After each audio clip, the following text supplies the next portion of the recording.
So as far as the Patriot movement, and that's what LWN is, we are part of many patriots out there searching for the truth and delivering the news like it should be delivered.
All right. Hello, America. Welcome, Patriots.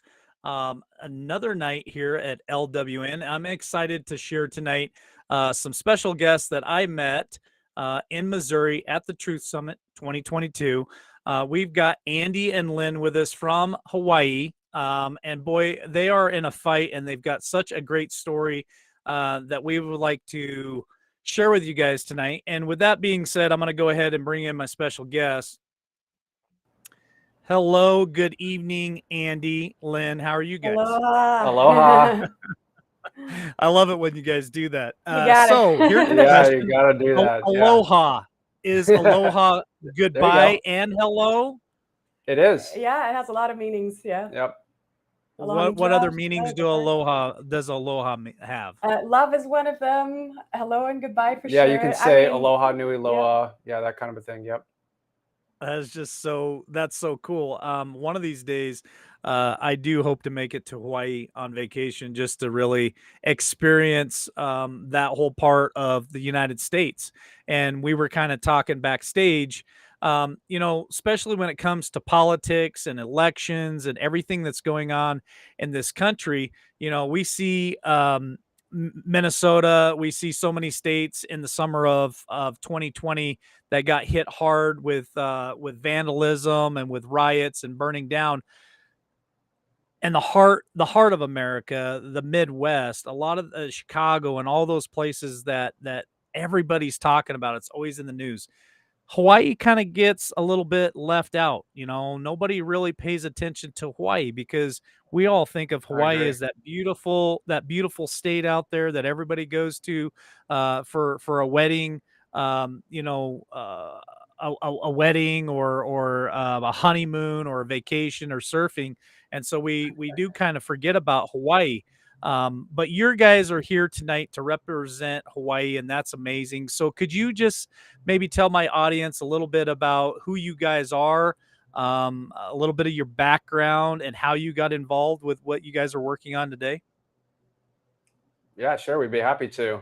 So, basically, like you said, Hawaii a lot of the time just gets overlooked on the national stage. I think people generally look at, places like California, New York, and they think that that's where, everything is, the tip of the spear and everything is starting there. But in a lot of ways, they really, they kind of test things out here before they try them on the mainland, because we're kind of an isolated population, so that if something goes wrong, then they're sort of a little bit insulated on the the damage that it could do. But yeah, there's been lots of things over the years that they've done in that way. But essentially, we struggle with some of the same kinds of things that they struggle with on the mainland, where we struggle with the media. So that's really why we started doing what we're doing, is because the media wasn't covering the lockdown protests. They weren't covering the Trump rallies. They're just not covering anything that obviously doesn't fit their narrative. So, it's really up to each and every person to, take that, responsibility upon themselves to really start getting that information out there and start spreading the truth. So, that's really what got us going, what got us started. And, I'll let kind of Lynn elaborate a little bit so too. I think we haven't mentioned yet, surfing with the number 4 truth. Surfing for truth is, basically, I guess our brand that we use, and, it's citizen journalism essentially. And we leverage social media for that. We do have a website as well, mostly as a backup, because as you know, there's a lot of censorship going on. And as Andy said, I mean, we've been, Trump supporters since the beginning. You certainly voted for Trump. I wasn't able to vote yet at the time, but I was maybe a little bit more on the fence, early on, just not understanding. I come from a very liberal background, I have to say as well. So I'm, part European, raised in Europe. I've lived in a lot of the very liberal hotspots: London, Paris, San Francisco. Wow. Having, I think a lot of the times, it's just the indoctrination that has taken place, right, over decades, maybe centuries. Fake news and propaganda. It's been something that's been worked into, like, the academic system, Hollywood, the news. You know what I'm talking about, right? So just to say why I was maybe a little bit more on the fence and not understanding, because you need the information to be able to discern and then decide, what the truth is versus what we're being served up all the time as just, accepting the truth. So I think Andy and I started early on, just in our own circles. For me, like I said, I've got a lot of liberal friends. And I like to call them normies even more than liberals, just people who have taken for granted what we have been served up. And absolutely. And, the mods will be dropping your guys' link all night. So we're going to drop the link to Surf for Truth for their YouTube channel and for their website. For those of you who would like to reach out to Andy and Lynn and make contact with them, watch their show and support them, the links are there in chat. But so I have to stop you for a minute, because you said something very important to me. 2 things. One, we are the news now. Yes. We are citizen journalists putting out truth, and that is so important for everybody to really realize that. Here's the other thing that I wanted to ask Lynn. Is she's traveled around the world. She's been in a lot of places, and very, very liberal places. So here's the question for Lynn. What sparked you? What caused you to be interested in changing your views from a liberal point of view to more of a conservative point of view? Mm-hmm. Yeah, that's great. Thanks for that question. And I do always like to say that, I've always had a curious mind. One of the big moments of realization about fake news for me was actually back in the days in college, at the beginning of the Iraq War and weapons of mass destruction. So, I'm trilingual. I speak German and French and English. So I went to university in England, and I was studying French. I was going back to visit my family in Germany for the holidays, for Christmas. And I remember, getting the news in the UK, and it was all, in lockstep with the US, with, surprisingly, I'm not quite sure, how the various media in the various countries evolved over time, but surprisingly at the time, this is my recollection, the UK was all in lockstep. We are in grave danger. We have to get in there and take care of these weapons of mass destruction. I went back to Germany, and, like I said, surprisingly, because they're completely backwards at this point as well. So I'm not going to, not trying to give a false impression there. But at the time, my mom was very shocked, and she said, "Oh, really? Like, for me to be like such a warmonger, was just weird to her. There's no evidence." And, and the news was very different in Germany. And so that was one of my early realizations of, wow, like my thought is impacted by what I hear and how it is presented to me. Wow. And, I started trying to kind of absorb the news, like in different languages. I think at this point in time, it's amazing to me because a lot of the news outlets, especially when you can follow them on social media, it's global, right? It's shocking to me how I can see during this COVID time, during this Trump time, I can see the headlines from the main newspapers in Germany, from the main newspapers in France, from the main newspapers here, and they are the same. They are exactly the same, so that propaganda, so that realization, I guess, had to come to me early at that time.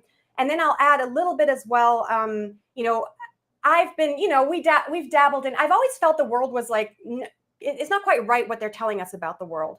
Right. So I was one of the, what was the documentary? Both actually in our younger years, Oh, it was Zeitgeist. Yeah. Was one of the early documentaries. Yeah, I see you're laughing, Yeah. but it was just sort of like trying to understand, what is the truth out there. Yeah. But then, exactly. Trump. I mean, and then having Andy as an influence, Trump coming along, that start of having the internet and the truthful information coming out, podcasters that we were following at the time. That just kind of helped put all the pieces together, I think. So for you, it was a puzzle piece, and Yeah. everything that contributed to it put that puzzle together for you, and you went, wait a minute, this liberal point of view may not be what my values are any longer. I'm more of a conservative, and that's amazing. Andy, for you, what really got you started down the path of conservatism, which led you into what you're doing now, which is being a citizen journalist? Yeah, that's a good question. So, I've got some similarities in I started noticing kind of like cracks in the foundation of what I was being told. But I graduated in 2008, so that was right in the middle of the global financial crisis in 2008, and that was the first time actually that I voted as well.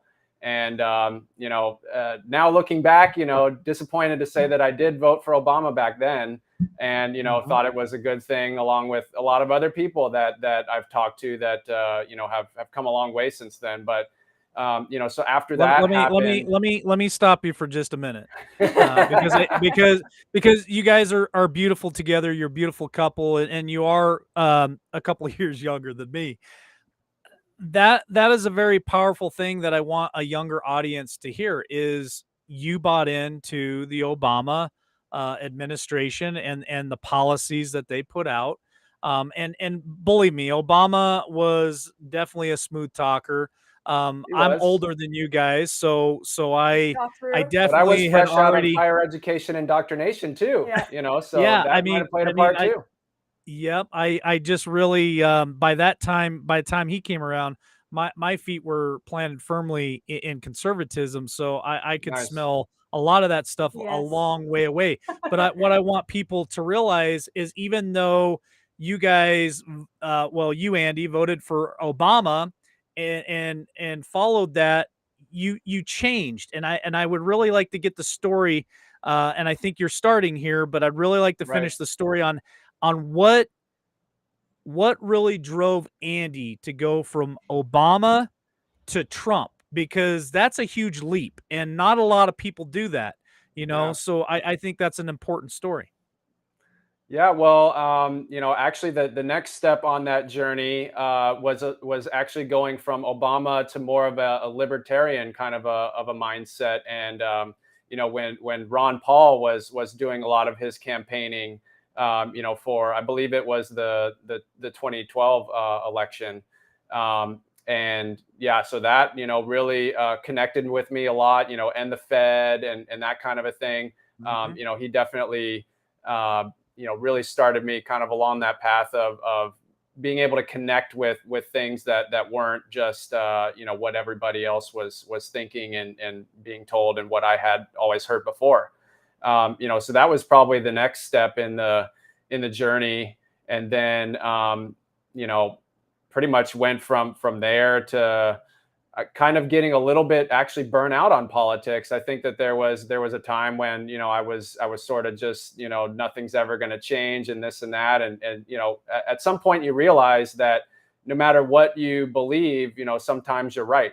So if you believe that nothing's going to change, then yeah, maybe nothing will change. But if you believe something can change and you're going to be a part of it, then yeah, that can really happen. So Trump came on the scene there, in 2015, officially announcing, and we had our, I think our healthy skepticisms in the beginning, but once we really started connecting with what he was actually saying, I think that that's one of the big issues that people have, is they listen to what the media says about people instead of actually listening to them themselves and getting it directly from themselves. So when we were actually listening to his rallies and his speeches, and that was something that we could really connect with, you know, and really really support the message that he's, you know, been solid on ever since then.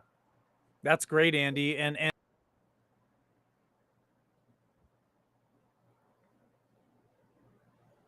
sorry about that. Internet problems. No As problem. we finish up this segment, I want to talk about Trump for just a minute, and then we're going to roll into the Truth Summit. Um, I was skeptical too of Trump, and um, I've seen him as the Apprentice on the Apprentice. I've seen you know, all of his money and all of his shows and all the stuff that he's put out over the years. All good. Lost you for a hot second. I'm back. I'm You're back. back. When he came on the scene, even though he had the Apprentice and the Trump dynasty and all that stuff, I was still very skeptical about it. Even when he ran, I wasn't a huge fan of Trump. Now, I liked him because he really, in my opinion, I felt like he could take a lot of the heat. But what really hooked me on Trump was day one, week one, and the first 100 days of his presidency.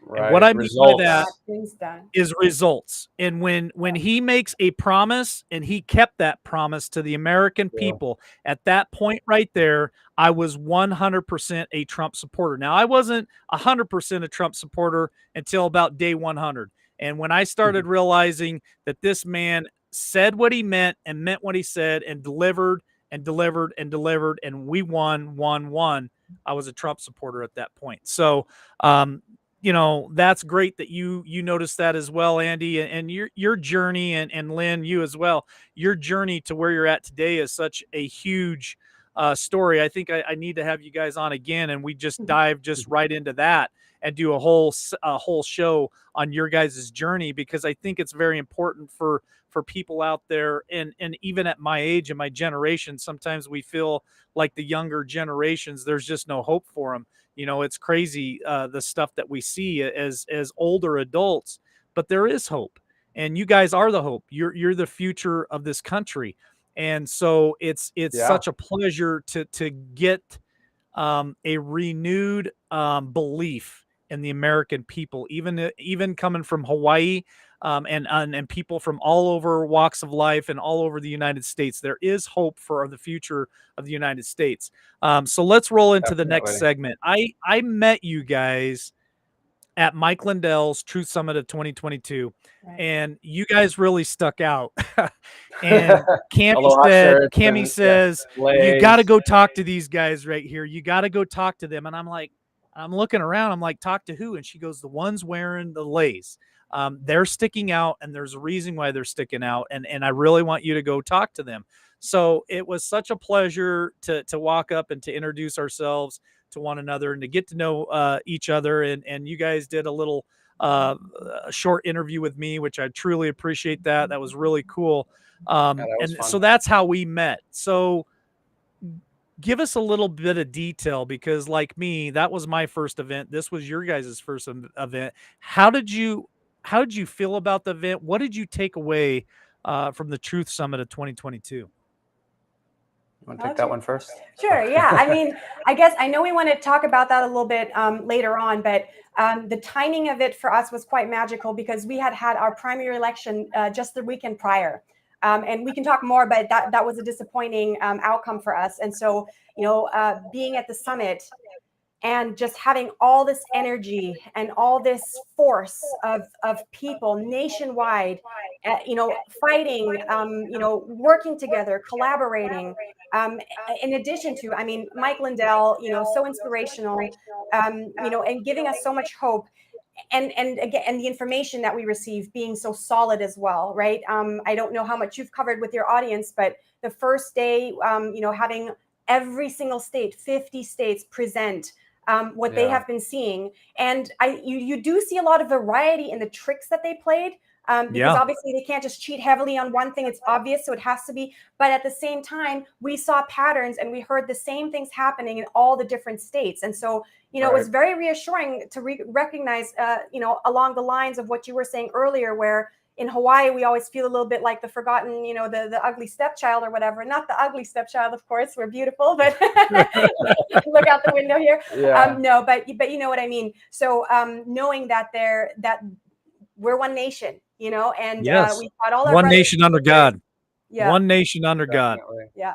So that was Yeah, for me you big. know, Yeah. it was something that I was actually reflecting on once we got back, that, you know, it set in on me that it was a total of 24 hours. It was 12 hours on 2 days of just nonstop information, you know, proof, evidence, you know, facts about, you know, how these elections are being manipulated.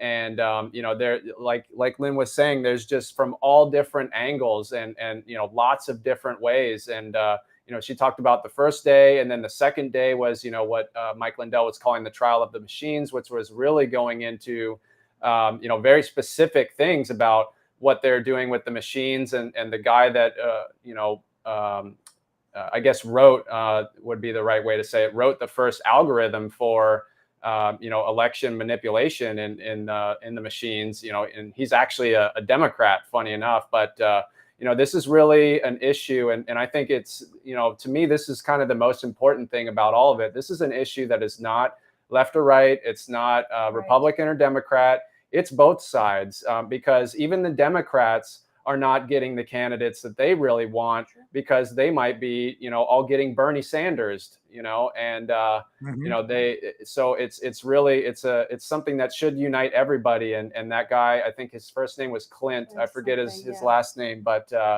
you know, he really wants to see the Republicans get on board with this. You know, he thinks that the Democrats are on board, and you know, it was something that everybody agreed on prior to 2020. Even the Democrats, you know, and the media, they were all saying 18 that years. you know, that that it 18 could be years, Andy. manipulated. They were all saying it, and then all of a sudden 2020 came along, and it was the most secure election in history. Nothing had changed. In fact, things had gotten worse with the mail-in ballots. But you know, that it's just the narrative that kind of goes on to what we were talking about earlier with the media. You know, the media has a lot of power, and in some ways, I think more power than you know, the government itself, because the government wouldn't be able to do the kinds of things they're doing without the media. And you know, it's all connected. The elections, the media, you know, the politicians that aren't for the people, because you know, truthfully, they weren't elected by the people. And even if they were, we wouldn't know anyway, because you know, they don't give us that information. Yeah, you know, you said something there, Andy, and I'm going to come back with a question to you, and then back over to Lynn.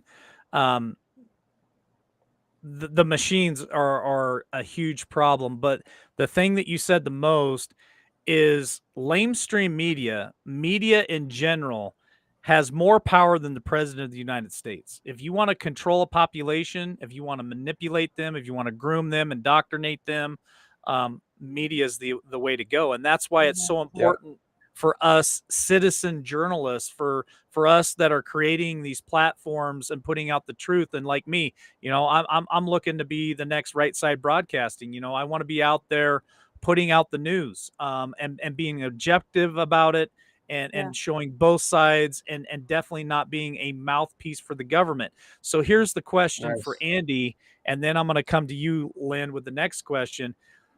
So, Andy, what do you say to critics that say there's no proof that the Truth Summit of 2022 was a nothing burger, and you guys haven't shown us anything, and there's no proof? It's the same thing that they said about Mike Lindell when he had the symposium. No facts, no evidence, no proof. What do you say that to our hardest critics? Well, I think the first thing that came to my mind was actually the movie Selection Code.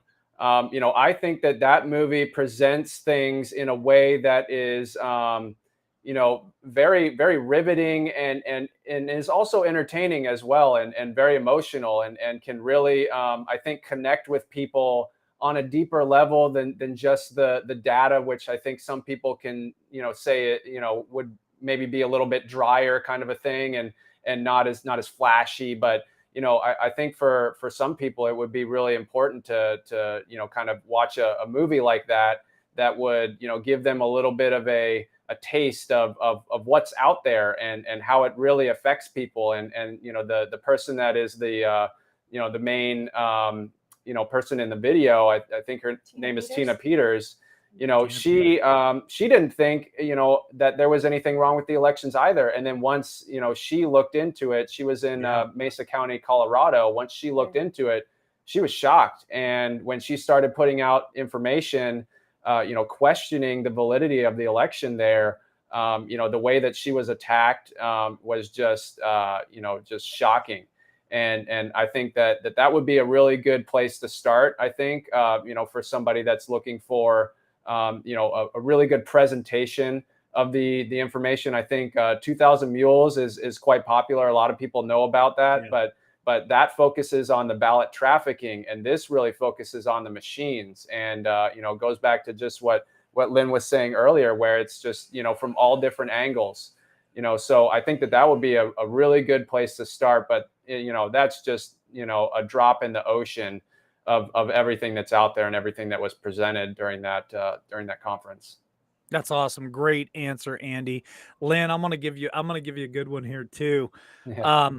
So a lie needs protected, and the truth can stand alone. So when we were at that Truth Summit, and people like us, influencers, I get attacked all the time. Critics always trying to debunk this and debunk that. Mike Lindell, same thing. Donald Trump, the guy has rhino skin. How he gets the arrows, in the back constantly. Yep. Lies need protected. November of 2020, social media, Twitter, even Facebook came out and said that they were protecting the FBI, politicians, protecting November of 2020, but yet the truth stands alone. So what did you pull from the Truth Summit of 2022 when it comes to that phrase, that quote, lies have to be protected and the truth can stand alone? Well, it's funny. I was almost going to ask you, can I add something on real quick to what Andy was saying? But it's along those same lines. So we, there was a lot of coordination for activism, right, or calls to action, I guess, at the Truth Summit as well. The effort to go and get the cast vote records from all the various counties and states. So we got on board with that out here in Hawaii. And it's funny, we just put out a meme yesterday to summarize the situation that we're dealing with in Hawaii right now. So we've got we the people who have identified, to your point, what is the evidence we've seen? We've seen some of the evidence with our own eyes. When it comes to the data that they've presented, that doesn't add up. Like our state, literally the county versus the state produced election data reports that don't add up.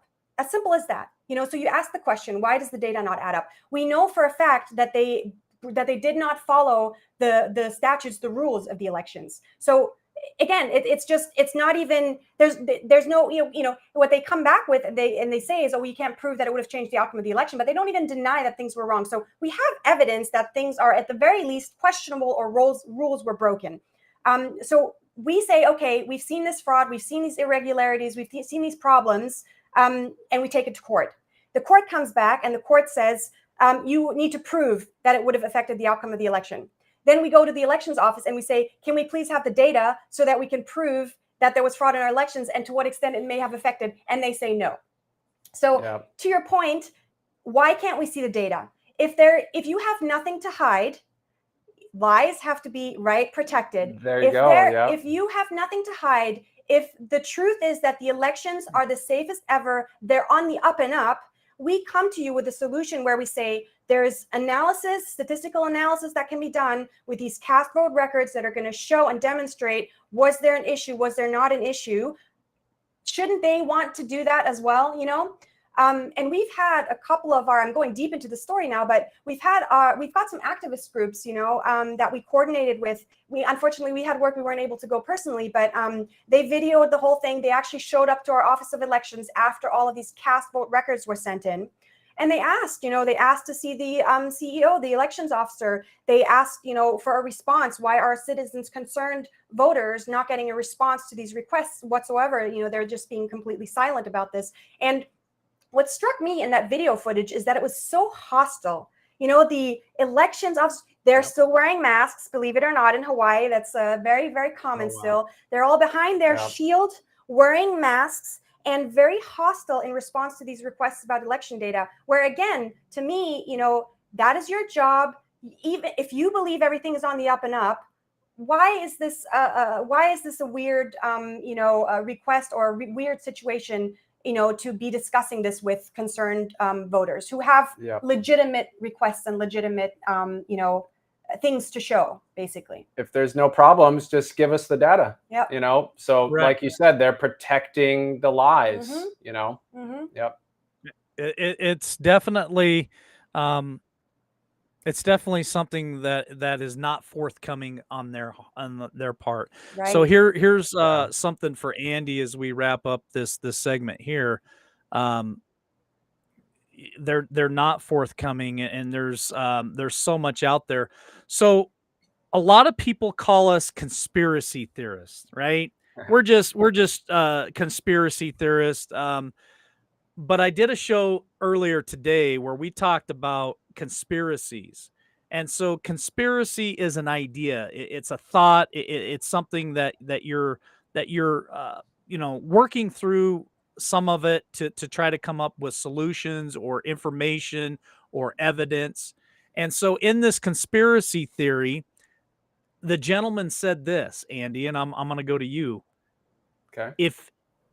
If you have one piece of evidence, no matter how flimsy it is, no matter how belittled it is, no matter how minute it may seem to some people, it changes from a conspiracy to now it could be possible. Your thoughts on that? Because back to our critics, there's no evidence.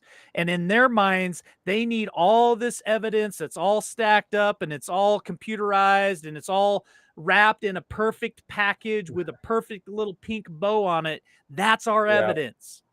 Or if you don't have that, if what you have are data points and maybe cell phone tracking and all this other stuff that was in 2000 Mules and stuff, that's not good enough. It's still a conspiracy. What are your thoughts on that? Yeah, that's a great question. I think there are lots of conspiracies, and the real question is: are those conspiracies rooted in facts and evidence and truth, or are they just theories? And really, what I think the media tries to do with that label conspiracy theory is it really amounts to a logical fallacy.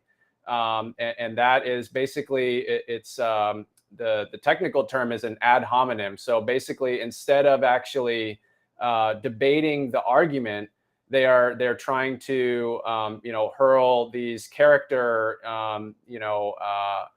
character assassinations at people. They try to discredit the messenger. Right. Yes, discredit the messenger instead of the message. So there are lots of conspiracies out there, and some of them are true, and some of them might be true and just haven't been proven yet, or some of them certainly can be false as well. But just like you said, if there is evidence out there, it deserves to be looked at, and to just discount it as a conspiracy theory is not doing that evidence any justice.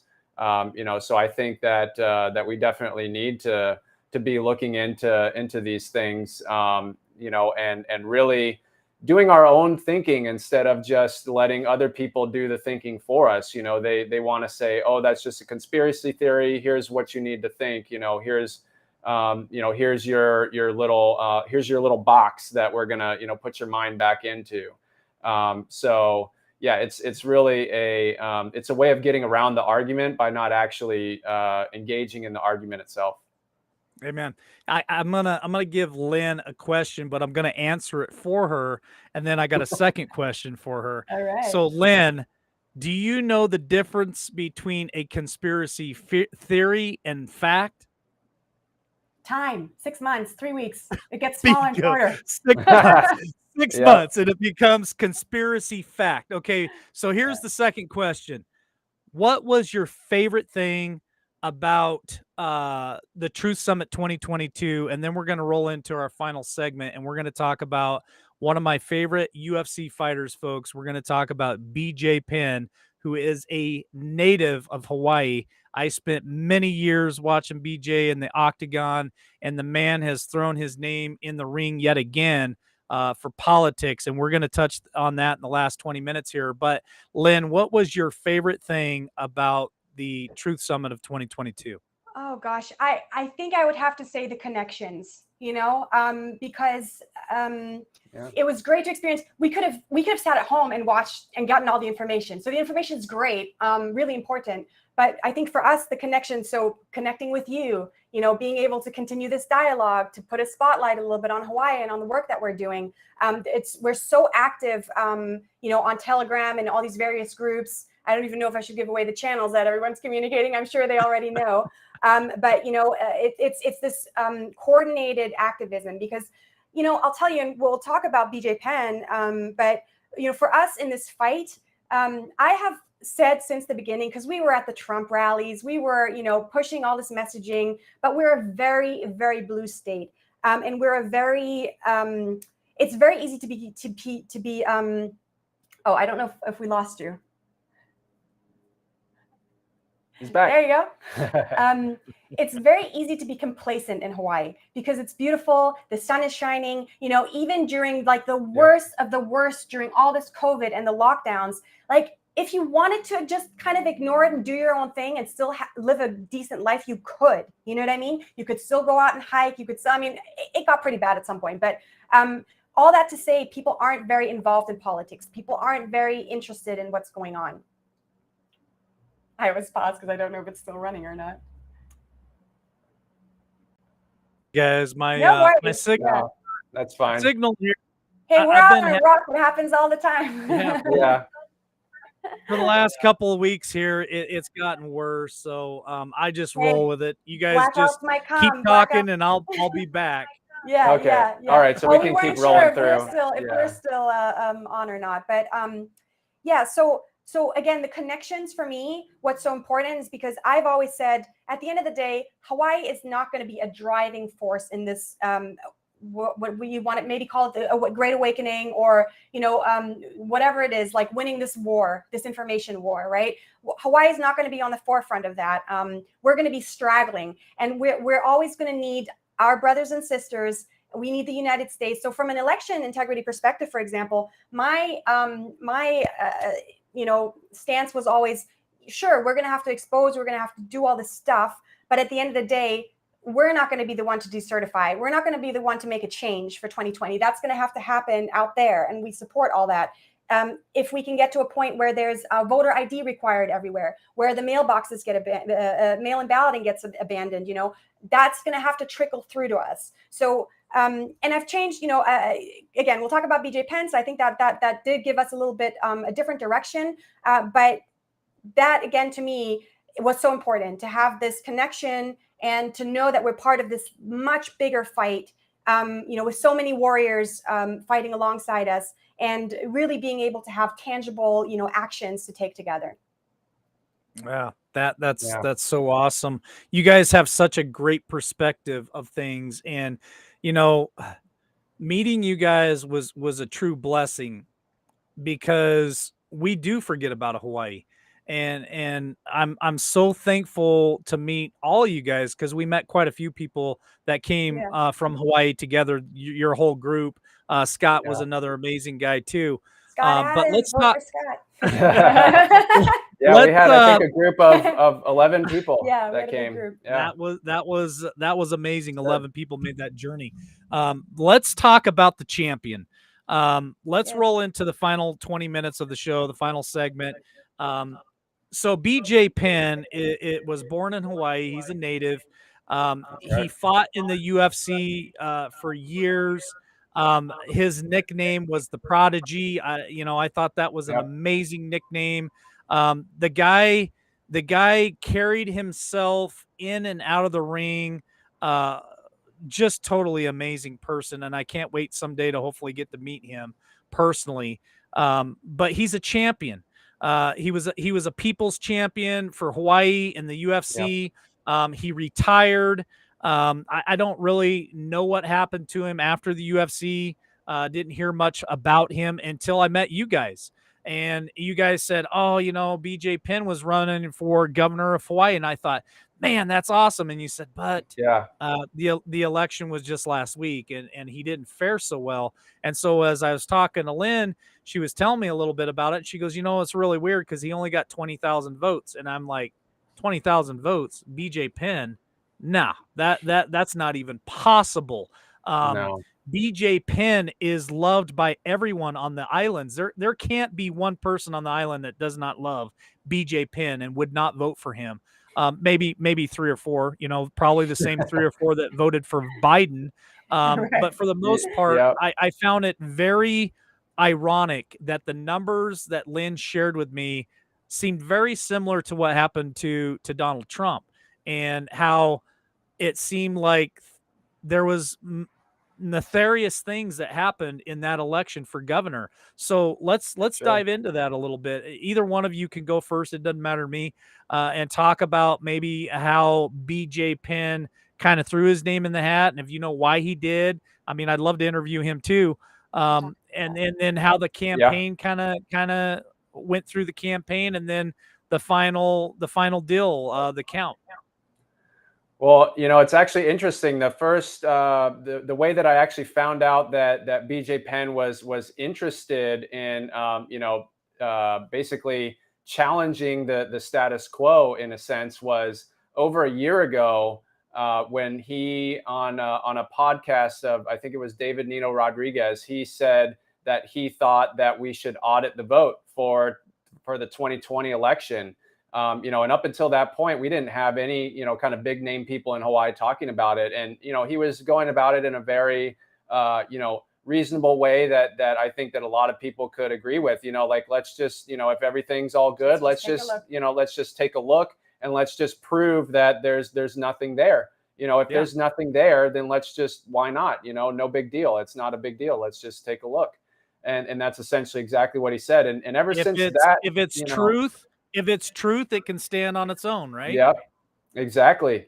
And so ever since then, he was kind of on our radar. That was, I think, in July last year. And I was like, that sounds like somebody that's going to, possibly be more involved in these kinds of things in the coming, months and things like that. And then, one thing led to another. And I think, the story that he tells is that, and this is the same for a lot of people, that the COVID lockdowns, the COVID mandates, all of that kind of stuff was really the last straw for a lot of people.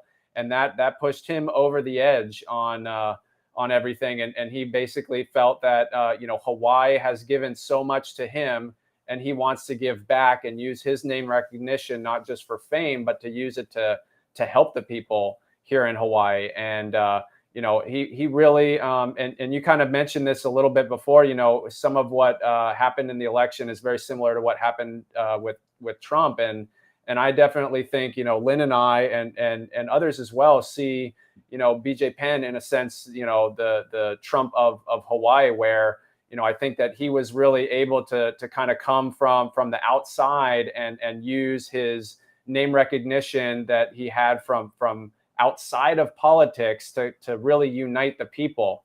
And that was his message, was uniting the people. And that's really what we need here in Hawaii. We need somebody that can, kind of bridge that gap between the left and the right, and be able to convince people on the left that there's a reason to be, interested in conservatism and that kind of a thing. And I think that would sort of be, I guess, what I would say, I guess, in kind of a short summary. And I'm sure you have some things to add to that as well. Yeah. I mean, it's kind of funny going back to your, who wouldn't vote for BJ Penn and everybody loves him, just to kind of, set the stage. We are a very blue state, right? So to convince somebody to, to change, to either show, well, two things. I mentioned the apathy earlier. It's very easy to be, disengaged from all of that. We have like a low, under 50% voter turnout. I mean, year to year. Yeah, it's not very good at all. Very terrible voter turnout, and mostly Democrat voters, right? So BJ Penn running as a Republican, that does put you in a difficult spot here in Hawaii.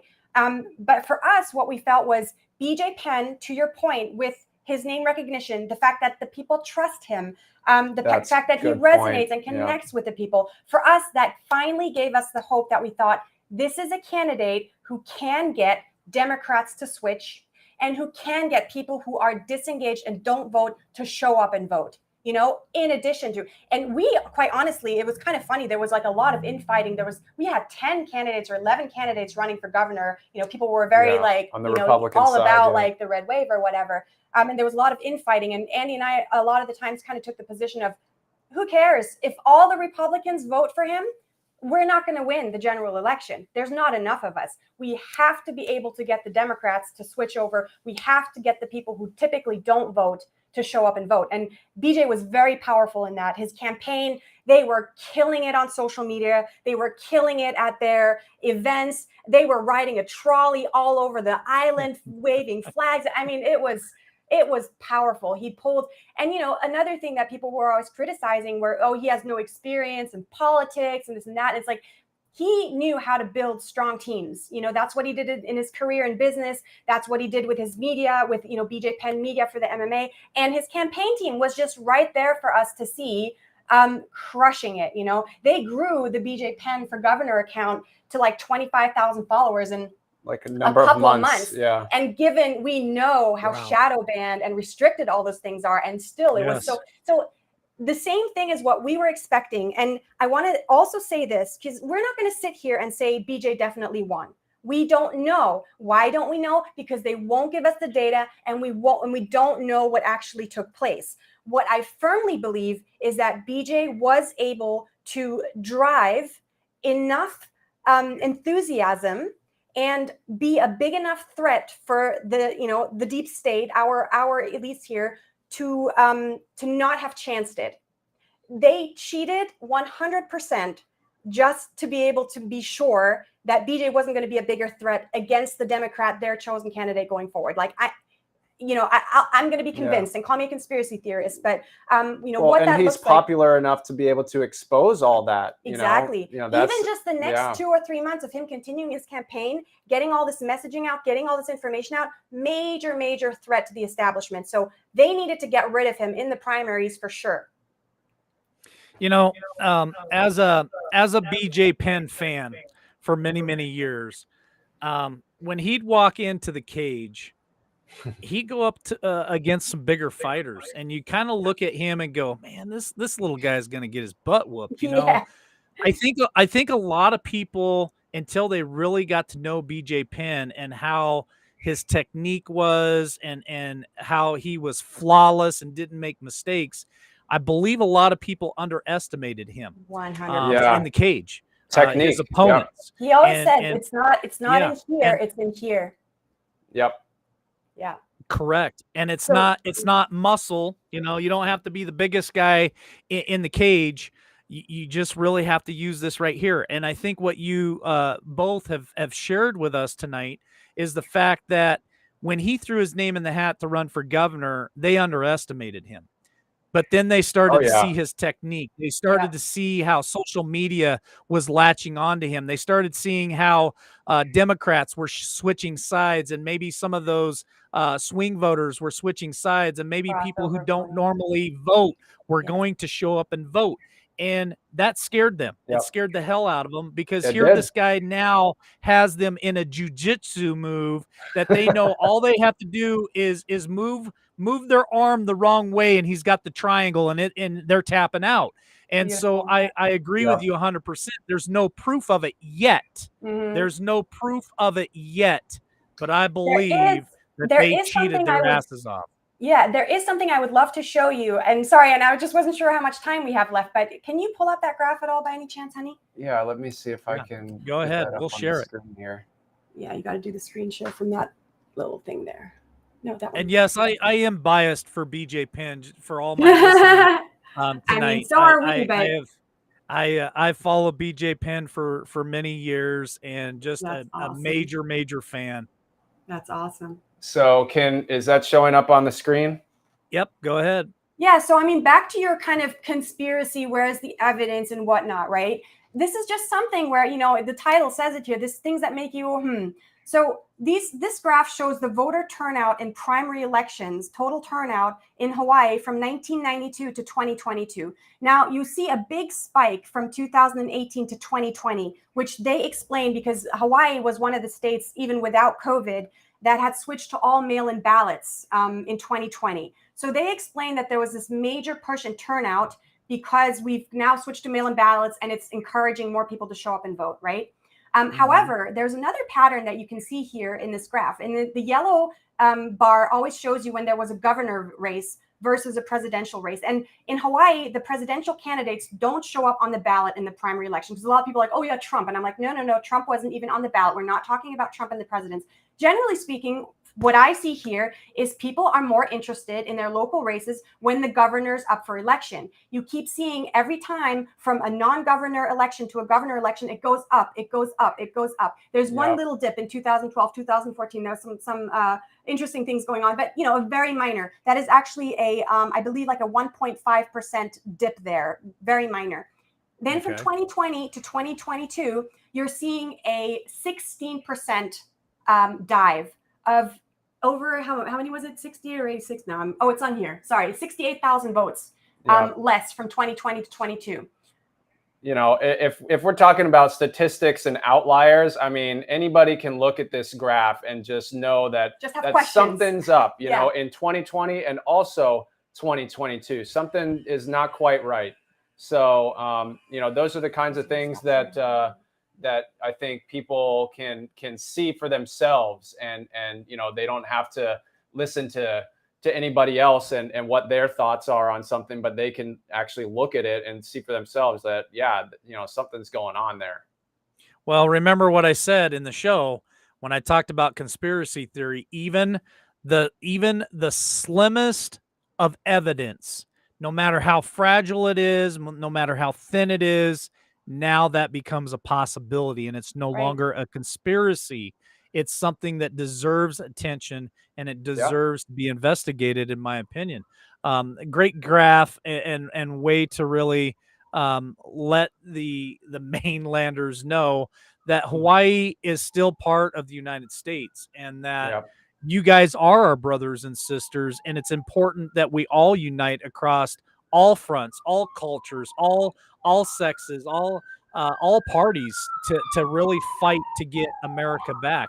Now that's something I never thought I'd hear in Hawaii as a siren. We live near a fire There's a main road out there. You just wouldn't think you'd hear a siren in Hawaii. So, we're going to roll into final thought here in just a minute. It's just been a great conversation with you guys, and I would like to personally just to give you another invite to come back again, and we'll do this again and get to know you guys a little bit better and go into more detail about your story, and then come back and we'll go more detail into your guys' citizen journalism and where you see your future going, and what the politics are looking like in Hawaii. I've got a gentleman in South Texas that comes on often and gives us updates on the southern border. And so it'd be nice to be updated on Hawaii and what's going on in Hawaii, so that they're not forgotten, so that you guys are not forgotten. But let's roll into final. Let's roll into final thought here. And I'll give each one of you a chance here to leave my listeners and my audience with something, whether it's something that you want them to know about you personally, whether it's something that you would like them to leave the show thinking about or researching, just anything, or what you take away from the show tonight. Just really any final thought that you'd like to throw out there tonight. I'll go ladies first with Lynn, and then we'll wrap it up with Andy. Well, I'll second that. I think this was a really great conversation, and we're really appreciative of the fact that that you care this much, and that that resonated with you. We've got our our little siblings out here in Hawaii, and they've got important messages and crazy things happening. I think for takeaways for people. Yeah, like we said, I mean, we're sort of all the way over there, but like Andy mentioned, a lot of stuff happens here that we need to be keeping an eye on. The elites seemingly are looking at Hawaii as their kind of future playground, We've got Obama building, of course, an oceanfront house. Yeah, Of On the course. islands. Of course, got- another even though oceanfront house. global, Yeah, even though global warming is going to raise the sea levels by 10 feet, why wouldn't we build a mansion on a beach Right somewhere in on the Hawaii? water. And they Yeah. got like a special permit to build like something that nobody else would get, to build a seawall around there that's going to erode the beach next to them, of course, but it's Yeah. like, it's always rules for thee, not for me. We've got, Mark Zuckerberg buying up half the island over in Kauai. We yeah. have Oprah, setting up shop there. So like Larry Ellison on Lanai, I think, right. Yeah. So Obama, obviously, who came from here. We've got that whole story about his birth certificate, I'm sure, for another time as well. There's a lot of big stuff and crazy stuff. We have a big military presence here. We were just talking about the other day how one of the Flynns is actually in Schofield, right? Yeah. The brother of General Flynn. That's right. Yeah. Yep. He's so actually a commander. He's a commander of the Pacific Fleet. there you go. Is his name Charles, I believe, or I think it starts with a C. I forget. Yeah, I we'll can't have to remember check his that. name. Yeah, We need a fact checker. I forget. Yeah, I believe it starts with a C. I could be wrong, but yeah, that is true. Yeah. So, definitely we'll take you up on the opportunity to come again. And like I said, we've got a lot of stories to share, and we're happy to get some support. That's awesome. Well, I do appreciate you showing up, Lynn, and I think our friendship will continue to blossom. I'm sure that the Truth Summit of 2022 is not the last time that we'll see each We'll other. run into each other. Yeah. I'm planning on going to Clay Clark here in Northern Idaho this week, actually, this coming weekend. So I'm excited for that. Awesome. And then to Dallas in November. I've been invited to so many things since we shown up to the Truth Summit. Is that the Free America tour that you're talking about, the Clay Clark? Yeah, yep. Nice. Awesome. And he does that one with General Flynn and others, Eric Trump as well. So I'll ask General Flynn about his brother. Nice. Nice. Awesome. Yeah, cool. Oh, but it's been a pleasure. So Andy, your final thought for the viewers tonight, what would you like to leave them with? Yeah, I guess, I was thinking a little bit about this, and my final thought sort of goes on a little bit of, you touched on this a little bit earlier as well, is that, I just want everybody to know that, we're very passionate about what we're doing here with, doing citizen journalism and making sure that people get, a different side of the information from the local media here and national media as well. But there's nothing specific that makes us more qualified than anybody else to do this. I think that people are much more capable of doing things than they realize. If you just set your mind to it and you practice at it, I think that you can do a lot of things that you wouldn't otherwise necessarily know. Like we're both business owners as well too, and there's nothing very specific that sets us apart from anybody else on that. We just have the passion to do it, and we stuck with it and persevered. So I think that's something that everybody really needs to give a hard think about, and really if you're not okay with the kinds of information that the media is giving your friends, your family, loved ones, then we all have to do something about that. Nobody is coming to save us, and not even Trump. I think for me, Trump is the catalyst for, like Lynn was mentioning before, the Great Awakening. And it's really the way that the government here is designed is that it's from the bottom up. So ultimately, I think really what Trump is doing is he's allowing us to take our country back. He's being the catalyst for us taking our country back. We need to fill up those precinct chair seats. We need to fill up those district chair seats in our local Republican parties, and take back our local Republican parties as well. But overall, it's all of us have to get involved. There's none of this, oh, I don't want to be in politics because it's dirty or this or that or the other thing, or for here in Hawaii, people rather be at the beach. But it's like, you're going to have a lot of big problems if you don't get involved on some level. And that's different for everybody.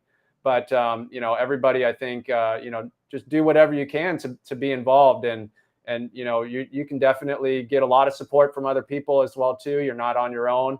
That's, that's a big reason why, like, I go around to the stores all the time and I wear my MAGA hat, and I make new friends all the time. And I want people to know that they're not alone, because I think the media wants people to think that they're all alone. And, you're not alone. And, going back to what you were mentioning, Mike, earlier about, the younger generations, we were just in a Ross store the other day. These two high school kids, 16 years old, loved my MAGA hat. And then I was also wearing a shirt that said, "Don't blame me, I voted for Trump." And they like that too. And so, I make a lot of great new friends, and people are really, inspired to talk about those things, so, but yeah, I think ultimately, it's up to each of us to do whatever it is that we can do, because it's up to us to take this country back. It's government of, by, and for the people. And if the people are not involved, then how can our representatives represent us in a representative form of government, the republic that we have? So,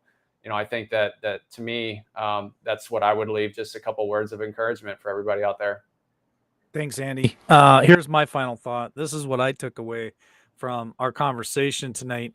And I said it before, I'll say it again. You guys breathe hope into older Americans like myself, and even older generations than me, that there are young people out there that are intelligent, maybe broke through some of those chains of bondage of indoctrination and grooming and programming. You broke through it. You put the pieces together. You're intelligent enough to put those pieces together and really figure out that we have been lied to. And not only that, but Andy, what you just shared with us, with you guys reaching out to even younger generations and being positive influences on them, and being able to, for us. Yeah. to touch them and to reach them, that gives a guy like me, I'm 47 years old. I know I'm not old, not yet, but I'm an older generation of old school. I'm the youngest generation of old school.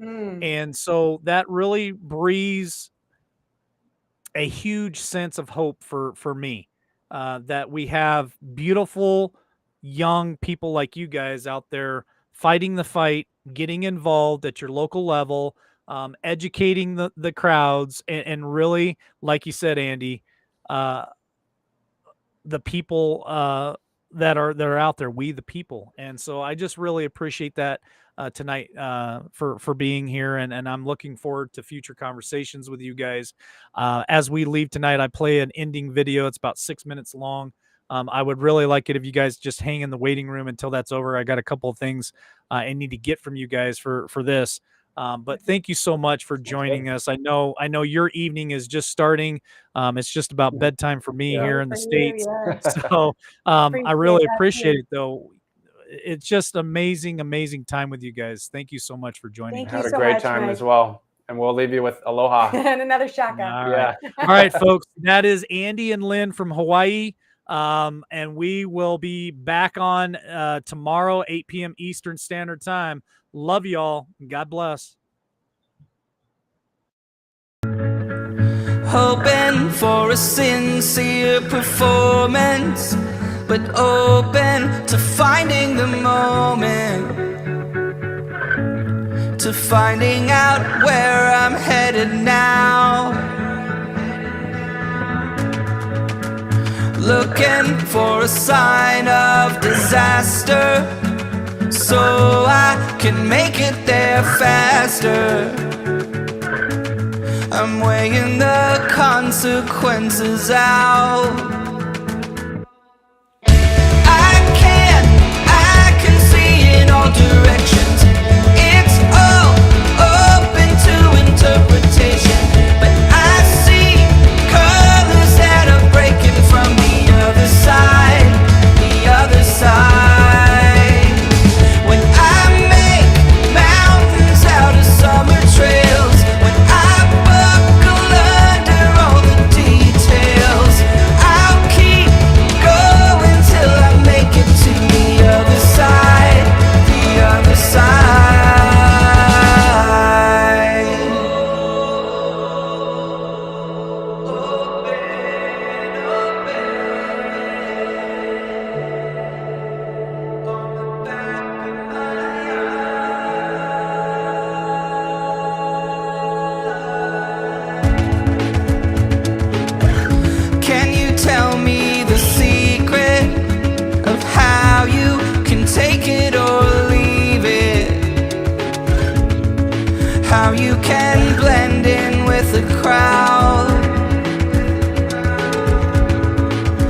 I'm so scared, so damn afraid to look. I'm so sick of talking. I'm wearing the words out, words out. I can see in all directions. It's all open to interpretation, but I see colors that are breaking from the other side, the other side. When I make mountains out of summer trails, when I buckle under all the details, I'll keep going till I make it to the other side, the other side.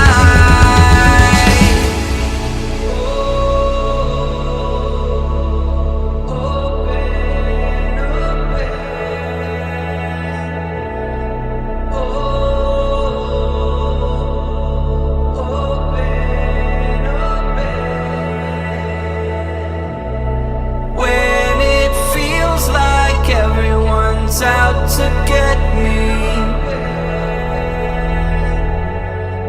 I see the river on the bank.